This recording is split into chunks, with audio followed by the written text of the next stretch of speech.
This podcast is a quest for well-being, a quest for a meaningful life through the exploration of fundamental truth.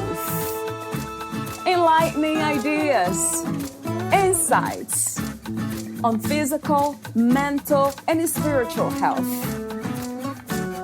The inspiration is love. The aspiration is to awaken new ways of thinking that can lead us to a new way of being well.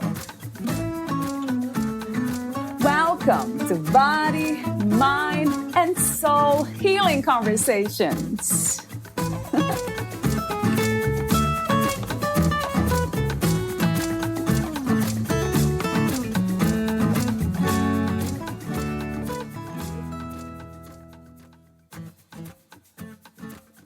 Be kind. Be kind. It's not that hard to be nice. You might just save a life. So be kind. Be kind. A warm smile, a warm touch. A warm hand can help so much. Any act of kindness, no matter how small, may help one rise and stand tall. From the song Be Kind by Ann Purcell. Valeria interviews Ann Purcell. She is a philanthropist, award-winning author, and songwriter.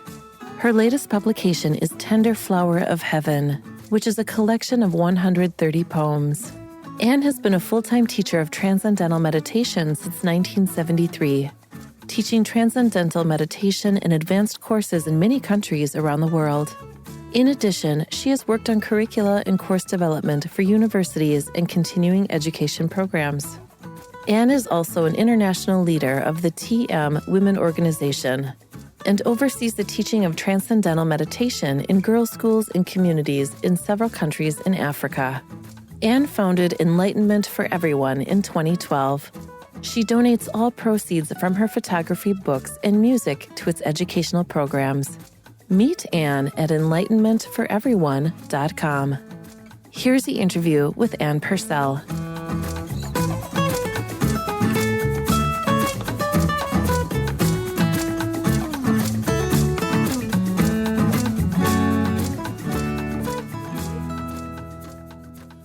In your own words, who is Ann Purcell? Thank you, Valeria. First of all, for having me on your podcast. I really appreciate it. Ann Purcell, that's my name, first of all. I am just a simple person. I'm a teacher of transcendental meditation. I've written some books. I've written a couple poetry books, and I like to write songs. And who am I? Essentially, as a person, is really the same who everyone is. We have two aspects to ourselves. We have our individual aspect and our universal aspect. And the universal aspect is that silent state of being, which we all can connect to through one's type of meditation they do. And then we have our individual aspects, which is our personality and our likes and dislikes and our creativity and our talents, tennis, sports, cooking, whatever our talent is. So my individual aspect enjoys most things in life. I love the beach, and I love to cook, and I love to write poetry and write songs.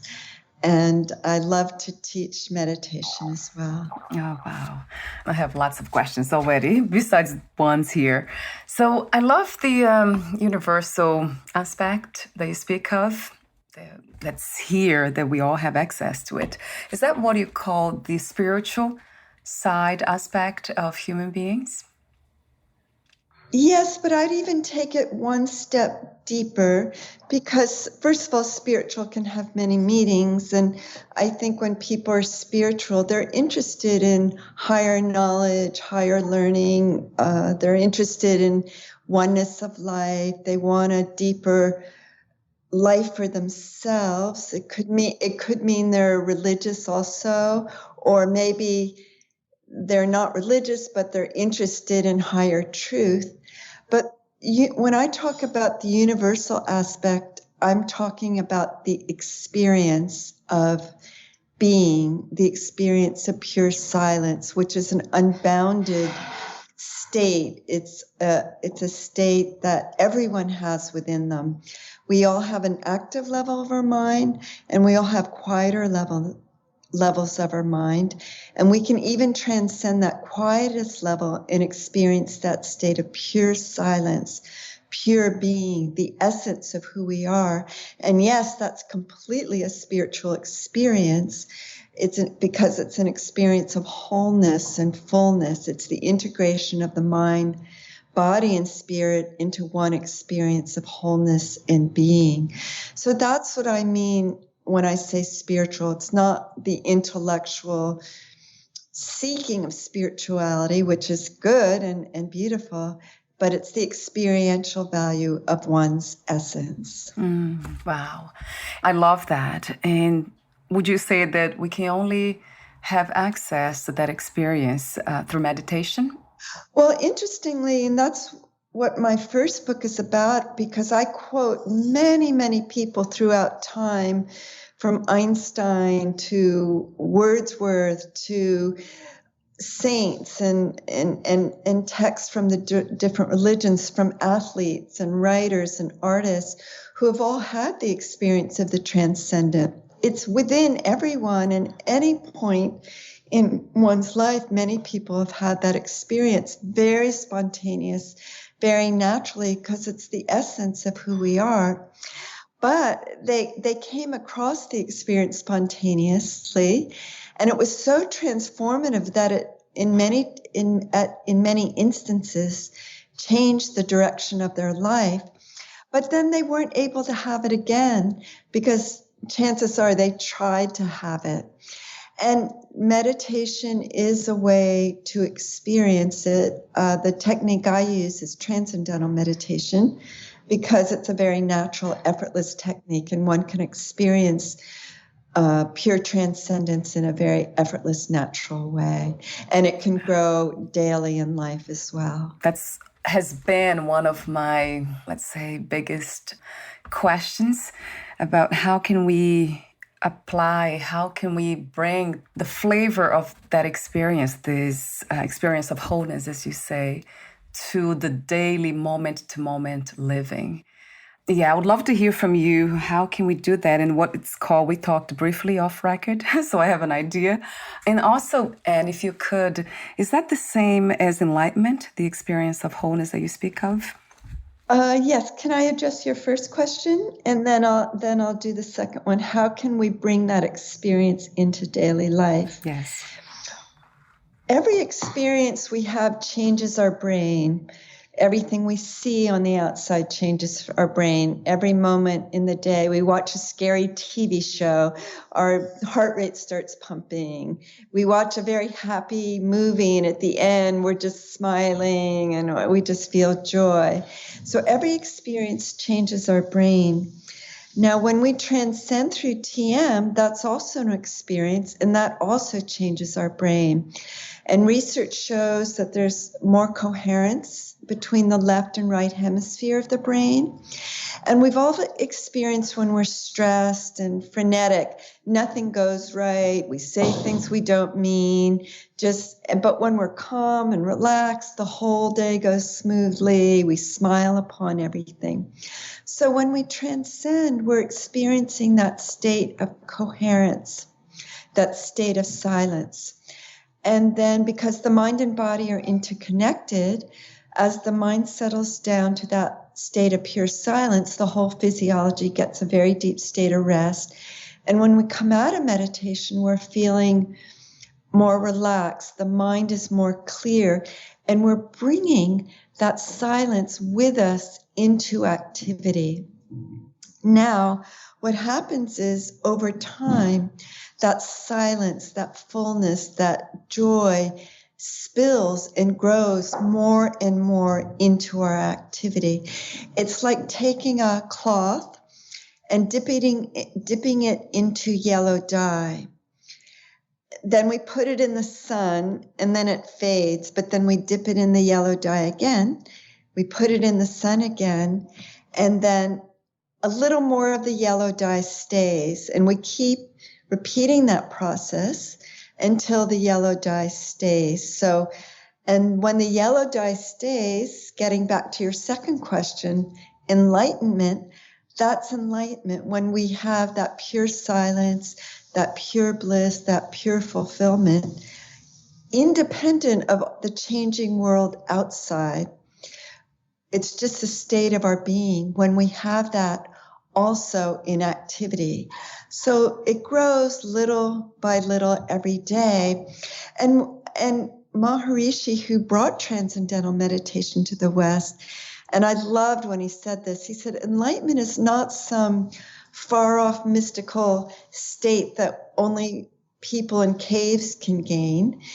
It's something that we enjoy the unfoldment of every day, a little bit more and more, because it's there inside of us. It's just a matter of opening our awareness to the transcendent, experiencing it twice a day for 20 minutes in our daily meditation practice, and little by little, those qualities of the transcendent grow in our daily life. That sounds wonderful, almost like a song to me, listening to you all. This song of, of the silence. I've actually written several songs. I'll send them to you sometime. Yes, please. that express or try to express the experience of transcendence in the form of music, and also in the form of a video that goes along with the music that tries to give a taste of that abstract experience of silence, because it's not a flat, empty silence. It's full of energy and dynamism.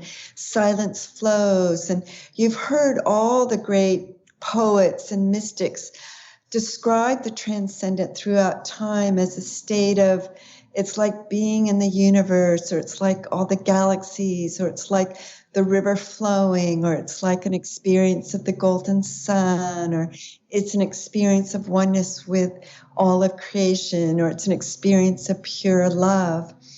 And so I try to put that experience in song and poetry as well. So even though it's an abstract experience, it's a very rich experience, and it's actually ultimately a more concrete experience than the changing world outside, because the outside is always changing. This is always inside you. It's a non-changing state. You know that a Shakespeare quote, men may come and men may go, but I go on forever. That I is the transcendent, that unmovable silence within everyone, unmovable, unshakable. But yet it does move. It's actually kind of a paradox. It's darkness, but it's also light. It's silence, but it's also dynamism. It's unmovable, yet it flows like a river. And that's the two qualities of life, rest and dynamism. All opposite values exist in the transcendent. Could we translate that silence, which is really, to me, union, the unification of everything? And can that be translated to, when it comes to action, to kindness and love? We'll be talking about kindness in a moment, more specifically. Or is that space that you speak of, which is spaceless anyway, is that something that there's no really qualities to it, because it's not something, it's not a thing, so we can't really describe it? What a beautiful, beautiful question. The physics, I don't know if you've heard about unified field theories, yes. But they've explained that the unmanifest state of existence is a unified field that connects everyone and everything. And Maharishi has said that the transcendent as a parallel, it's parallel, it's that state that is the source of everyone, yet connects everyone and everything in creation. He called it a field of infinite correlation, where everything and everyone is connected on that level. but it's also a state of pure love.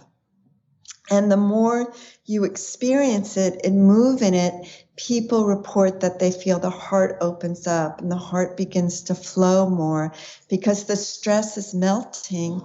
And because you begin to feel that connectedness more with your friends and your family, and you feel that love flowing with your family, yes, of course, then you're naturally automatically more loving and kind.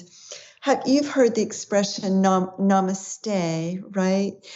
Well, the meaning of that is that I bow down to you, which is the same that is within me. I bow to, and everyone, we say that state of transcendent is divine because it's pure. It's just a pure state of silence. It doesn't have anything of the relative in it. It's just silence itself. It's love itself. It's our pure state of our being. And so that love begins to flow, and people often comment that they can just be walking down the street or at the beach, and all of a sudden they just feel love. And it's not love of a person, or which we do have also, but it's just love itself bubbling up. So it's a love that's independent of the changing world outside. And that's really a state of what we can call enlightenment, because it's a state of liberation. We're in the light of ourself, which is non-dependent on any of the changing values of the outer world. And it's a state of pure love. And the more we experience it, then naturally we don't want to harm other people, because we're harming someone who has that state of divinity within them, Right. As well. So it's not really a practice, because that state, that pure consciousness, which is not a state even, it's always here. So it doesn't need practice to get there, because it's already here. So the practices that we engage in, and would you say that they are to uncover this pure consciousness, this wholeness, this love that's already there? That's a very subtle question. In a way, we can say pure consciousness is a state, because daily waking state is a state of consciousness that can be measured by the brain, your brain waves. A scientist can tell if you're waking, dreaming, or sleeping just by looking at your brain waves. And transcendental consciousness has its own brain waves. It has its own oxygen output. So in a sense, it is a state, but it is always there. And it underlies the waking, dreaming, and sleeping state of consciousness. So it is always there. So it's really both.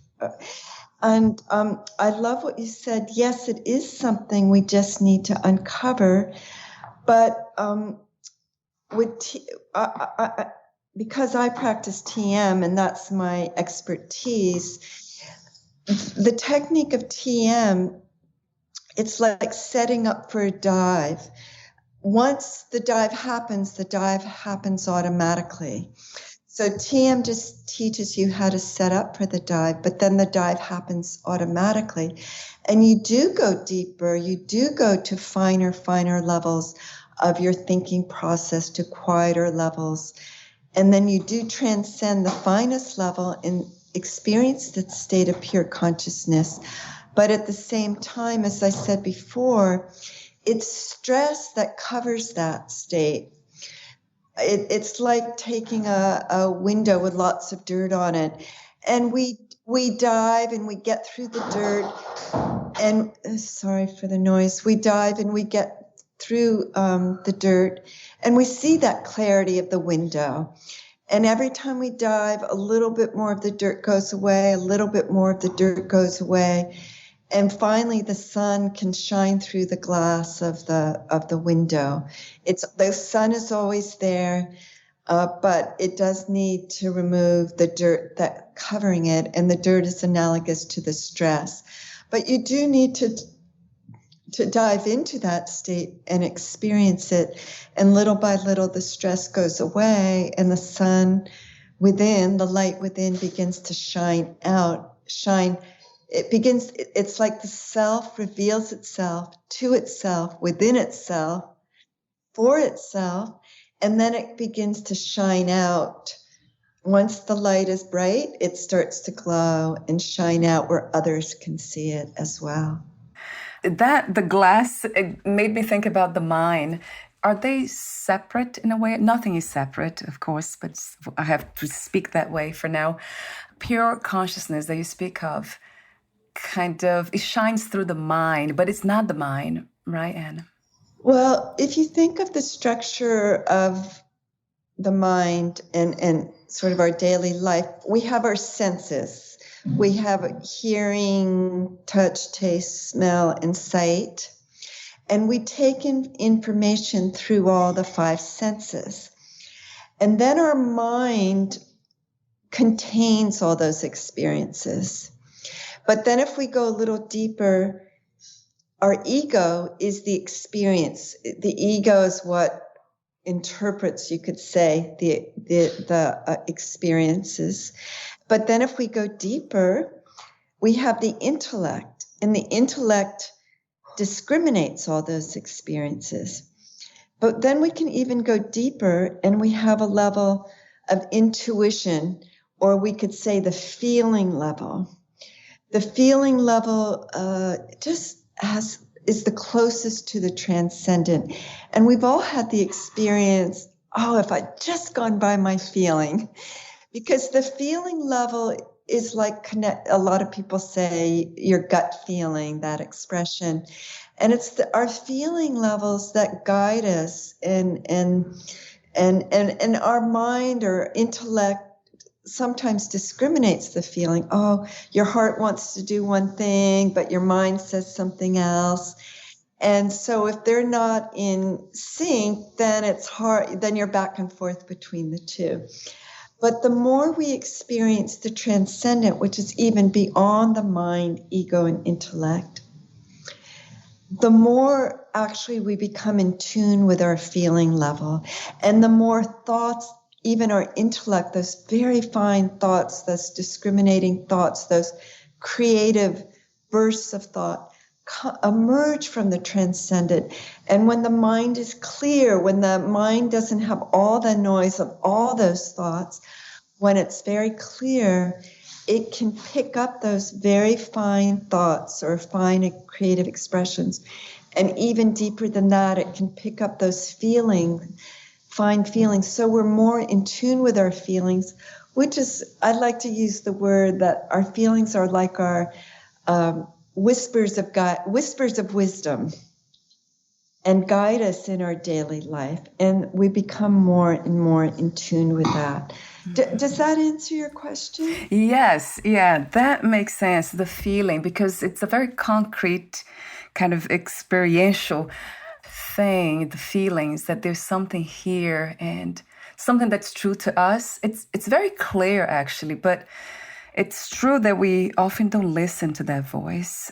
Yes. Right? Yes. And that's because the mind is unclear. Yes. So that's the reason for meditation, that you are actually reminding me to practice meditation. Yes. I have not really engaged with meditation in a while. I do a lot of other kinds of spiritual practices, but they are more at the, I would say, intellectual level. It's something in me is very interested in knowledge. Yes. But not experiences for some reason.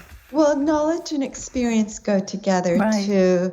And you can study your whole life, all the spiritual scriptures, all the great, the Bible, the Bhagavad Gita, the Buddhists, all of them you can study. And they're interesting, and they give us guidance in our daily life. You can read all about the kingdom of heaven within. You can read all about in the Bhagavad Gita, in the Vedas, they talk about Ananda, bliss. But unless you experience it, it does remain on the level of the intellect. So, but then you need the intellect, you need that wisdom, that guidance, what's in the scriptures, really, or you don't need, but it helps to confirm your experiences. Oh, yes, that's what they're talking about, the kingdom of heaven within. Oh, yes, that's what they mean by love flowing or being one with creation, when you actually have that experience, those experiences become alive and really become integrated as a reality into your daily life. So both are important. I guess the reason it might be because it really keeps coming back to me as something that's happening within me or this life. The people around me, my family members, they're very intellectual and they have a hard time even thinking about meditation. They will not engage with that. So they like understanding first. And maybe that's the reason why, perhaps that's the reason why I do what I do. I kind of engage in all these teachings and then I try to simplify and pass on to them. That's what it seems to me that is happening right now in my life or this life. I can just share with my own family. I tried to convince them to do meditation for a long time. And then I just gave up, and because we'd get in lots of discussions, and then I just said, I just basically let go of it totally. And interestingly enough, when I let go of it totally and almost didn't care what they thought, that's when they became interested. And I've learned that the best is that just by living the experience and not trying to convince them, that's when they become most interested. Ah, yes, I hear wisdom there, and that's not easy to do, right? With your family, you want them so much to understand your life and everything, but it took me a while, probably about 10 years before I realized that. And when I let go and just didn't care and was just happy and engaged with them on their level and what they were interested. And the funny thing is I find a lot of their friends now because there's such a interest in spirituality these days with yoga, and that they are getting interested in independently of me. And just there's a general awakening. People want a better quality of life. They don't want the fear that's out in the world these days, and people are seeking. So I think it's just best, at least in my experience, to be in your own joy and your own happiness. And if that radiates out to them, then that's when that will pique their interest more than anything. Thank you for saying that. And that it really resonates true to me, going on that path. For some reason, I have this very deep wish to connect with others in a more profound way. I'm using the same deep wish in profound ways, same thing. But that's the deep connection that I have always been looking for. I guess I'm doing this. That's why the podcast exists, because I wanted to connect with people at a deeper level. And that when that is kind of seems to be not happening with people around me, my husband and my friends, then it saddens me that I cannot connect with them at that level. I totally relate to what you're going through. Absolutely relate, because it's such an intimate, beautiful experience, and you want to share it, but it has to happen in its. I mean, you can't. Yes. I'm just sharing my own experience. If you try to push it, it never works, and it's when you can let go, that's when it sort of seems to happen more. Right. Yeah. And that's another, it's almost like a metaphor for what we are speaking of about, right? Enlightenment, the experience of wholeness, just relaxing into it. Yes, and the more relaxed you are within yourself. Maharishi said enlightenment is the most relaxed state of life. And I love that expression, because there's such a emphasis on work harder, work harder, work harder. And working hard, there's nothing wrong with that, but not to the point where it destroys your well-being, it destroys your health. And we want to work hard, we want to work well, but we want to work smarter, and we want to do less and accomplish more. And if we're rested and fresh and sleep at night is also very important. If we get a good night's sleep, we do our meditation. Of course, exercise is very important. Eating well is important. Then the more we can accomplish in our work, we're more creative, we have more energy. And instead of going to work totally tired and exhausted and not accomplishing very much or getting upset with our coworkers or whatever. It does require a change of psychology. Yes, and as you said before, which really kind of caught my attention, is that meditation changed the brain. Those are experiences that would change the brain, and then would change the way we think, and then the way we behave and we are in the world. And speaking of that, I can't wait to speak about the song, but I have another question about go ahead. Transcendental meditation. Do you teach this TM at this time? And well, I've been a teacher for 49 years, and I used to teach a lot locally. Then I worked at the international level of the TM organization, and I started teaching some of the advanced courses. We have a place in Livingston Manor, New York, that we're called the Global Women's Center for Peace and Enlightenment. And when I'm not in Florida, I'm there. And I teach the residence courses that we have there, the advanced courses. And during COVID, we had to move all those courses onto Zoom. So I would help teach those courses on Zoom. So I don't teach now the basic TM course, but if you were to come to a residence course in Livingston Manor, we want to build a facility there for women all over the world to come and be able to take residence courses once they've learned TM, or they could learn TM there. They can take the advanced courses. They can do yoga courses. We have a university, a women's university courses where we're offering enrichment programs like on Ayurvedic medicine, aromatherapy, Vedic dance. So I'm very involved in that now, getting those programs up and running. Right. Oh, that sounds wonderful. Can we find the information on your website too? Well, my own website is enlightenmentforeveryone.com. We have a TM Woman's website called tm-woman.org. And the Global Women's Center, I think it's called let me just look it up, we've just gotten the website, globalwomancenter.org. I'll have those additional links on your podcast profile too. Oh, great. Thank you. Then for those who are interested. Yeah, we're in the process of building a building, so we only have rooms for about 10 people to come on courses, but we're in the process of building so we can have 25 to 30 people come on courses. That sounds wonderful. Yeah, yes. I love that. Thank you for being part of this beautiful project, which to me, it's all about the expression of kindness in this reality. So, and that's the next topic I have here that I was really wanted to talk about before, and I apologize for going on and on with meditation, but I can't help it. No, they're interconnected. I know. Sure. So you wrote the song "Be Kind." And you also have a video that's on YouTube. I have the link here for the listeners. Talk to me about the main inspiration and intention of writing this song. Ann.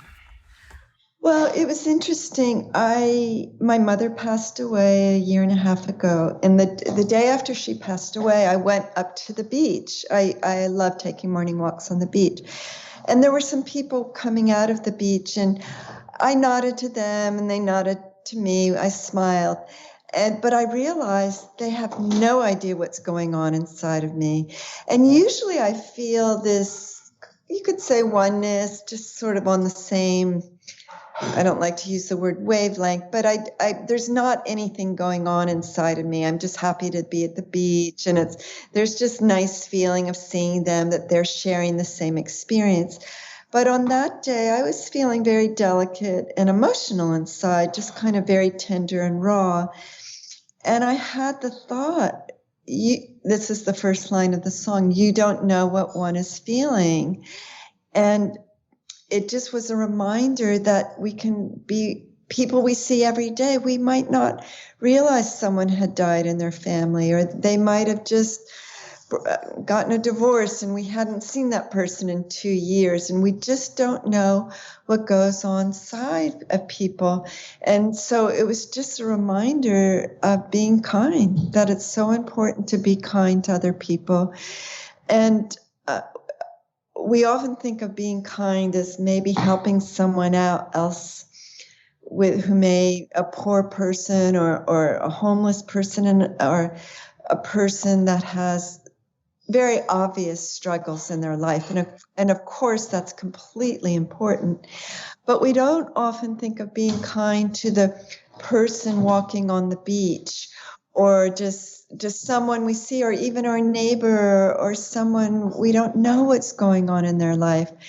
And so that's what inspired the song. And it's not that we have to do anything except just acknowledge them, be respectful, just say good morning with a smile, or just being sensitive to other people sometimes, because we just don't know what's going inside. And if one is feeling fragile inside, just a act of kindness can really help them a lot. Where on the other side, if they're feeling fragile and someone snaps at them or something, it can crush them inside as well. The heart is delicate. It's like a flower, but you don't want to trample upon it. And of course, if we're strong in ourselves, we can take criticism. We can deal with things that come from the outside. If we're happy and full, it can bounce off of us. But if we're feeling delicate one day inside, and then it penetrates into us if someone snaps at us or something. So the song is really just a simple reminder, that's all. There's something very subtle about kindness in the way we perceive it, being gentle. That's the recognition that we share the same essence. Yes. Right? We know, it's like that knowing. Yes. Right. Yes. Beautiful. Yes. And then compassion, as you mentioned, when we talked about helping other people in a direct way, that sounds, to me, I would interpret as being compassionate, almost compassionate in action, and then doing something about it, which is very important too. I agree. Yes. All levels. We have to take care of everything on all levels of life, from volunteering and whatever interests us, helping people. There's some drug addiction, so many things that people need help with these days. But the essence of a lot of problems is stress. The essence, the reasons for a lot of problems is stress, lack of spiritual fulfillment, lack of creativity. If you're bogged down in stress, you don't see solutions to problems. And if you can see solutions, then the problems really don't exist. They're just something to work through, to solve, to come up with ideas to work through them. And that's successful business people. When you run a business, it's essentially solving one problem after another, really. But business people don't see them as problems. They see them as a way to expand their business. And if you're stressed and burned out, everything is a problem. And then when everything's a problem, then that creates more problems for yourself. You get depressed, you don't sleep at night. It's a whole cycle that can cause downward spirals. It's a beautiful message of taking care of ourselves, being kind to ourselves first. You wrote a quote. I saw this quote on your website. You say, if we want to have a kinder world, we need to start by being more kind to our family, friends, and even strangers. I know you didn't include ourselves here, but that's a given, isn't it? Yeah. Well, in the blog I write about kindness, I also mention be kind to yourself, because sometimes we'll make a mistake. We'll say something we don't wish we hadn't have said, and then we're really hard on ourselves. Or a mother's hard because she got upset with her child, and so we have to be kind to ourselves. But being kind to ourselves it's not just patting yourself on the back and saying that's okay.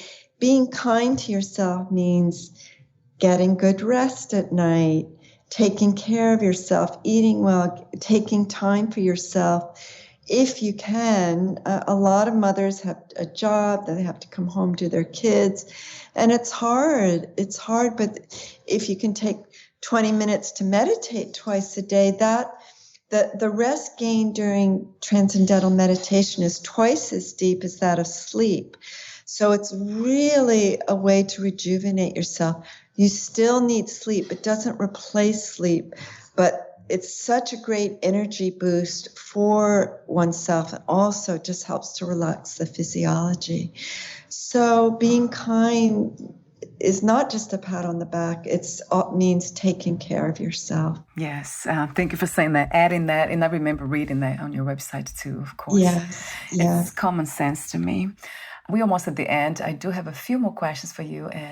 And before I ask them, I want to mention 2 other quotes that caught my attention on your website.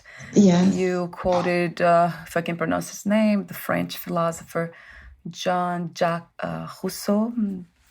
He said, what wisdom can you find that is greater than kindness? Oh, yes, yes. And then there's also one by somebody who is unknown.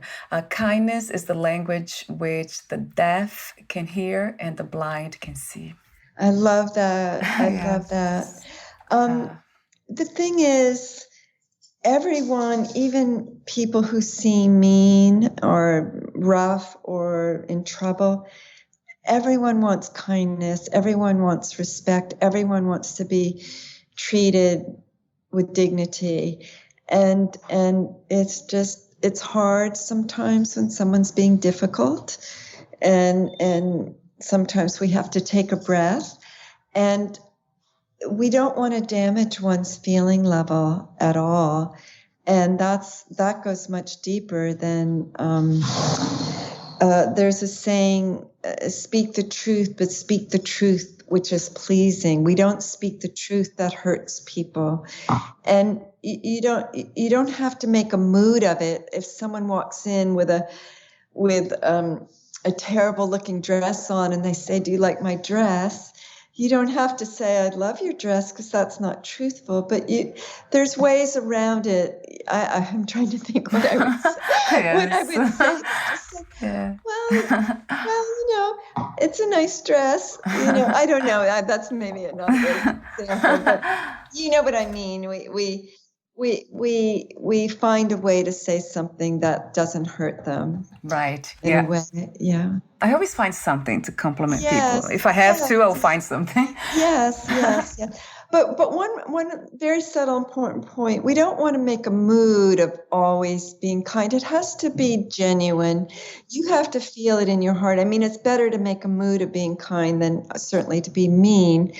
But you really have to feel it from in your heart. And if you're stressed, because if you're making mood of it all the time, that actually creates more stress inside of you. It's false. And people see through that as well. So you have to genuinely feel it inside. But then if you can't, my parents used to tell me, if you can't say something nice, it's better not to say it at all. Yes, just stay silent. True. That's the word of wisdom too there with regards to kindness. Yes, I love that. And that's another beautiful insight. Not trying to be kind just because I have to. This is something it's a practice, although it's a beautiful practice, as you mentioned too, necessary. But I love the idea of being truthful in a kind way. Yes, That's usually how I do it. And also creating boundaries. That's being kind to oneself. Exactly. Very good point. Very good point. I want to ask you a few more questions, but before that, the ending questions. Would you like to add anything that you left unsaid for today? I would just like to say I love your questions and your depth of questions, and I can just see what a kind heart you have, and I can just feel so much inside you, that desire to connect to the whole world and bring this knowledge to the world, and the importance of having these discussions. These discussions are important. And so I just want to thank you for what you're doing, and just just express appreciation. Thank you. And the heart, it's open, and it's exactly it. It's about sharing something that we can all benefit from. It's Yes, all of exactly. us, right? Yes, yes. Yeah, it's a deep wish that it's already here. I'm already doing this. You are doing, I mean, so many wonderful people I meet every day.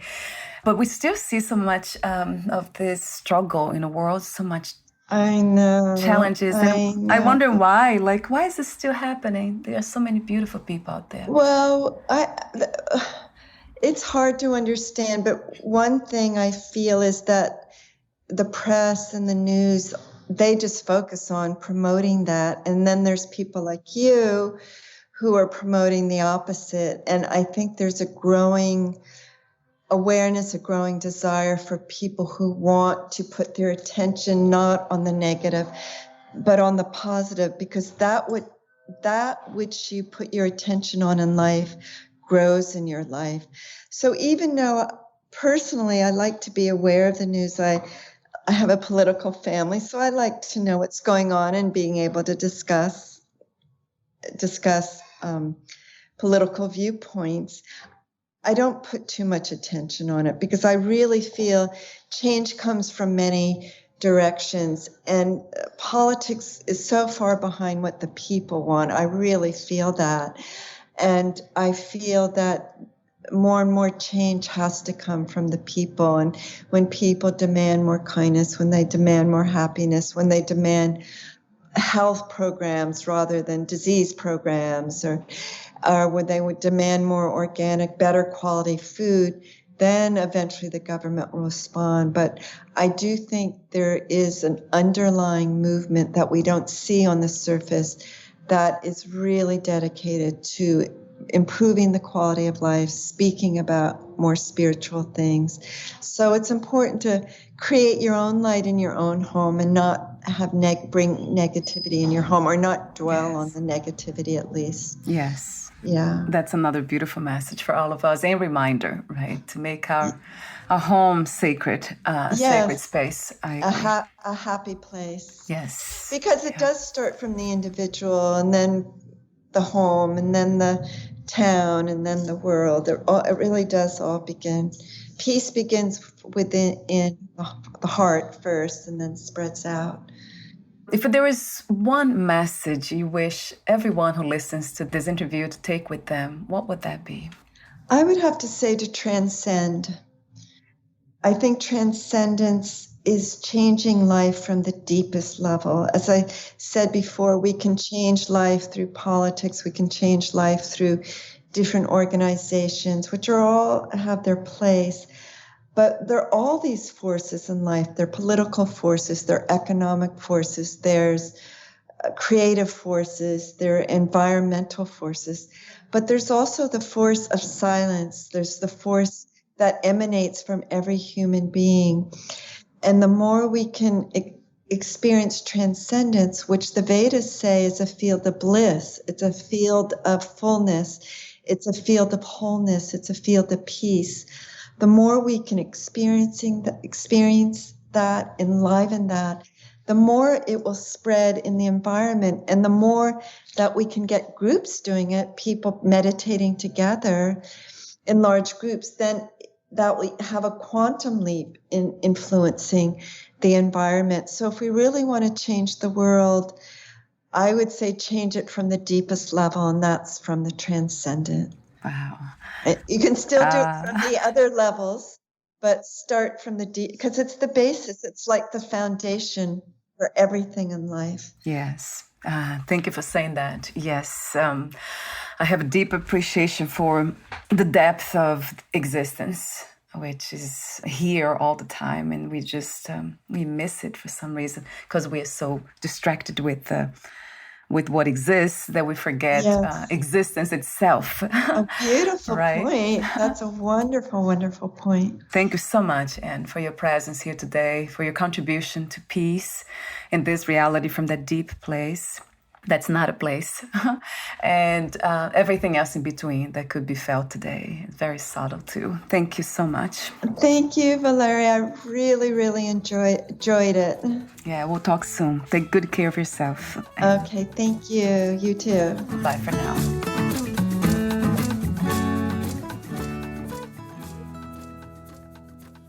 Thank you for listening.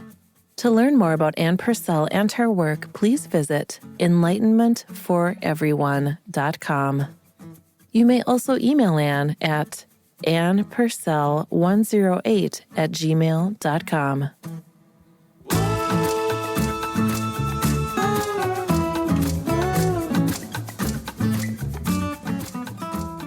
To learn more about this podcast, please visit fitforjoy.org/podcast.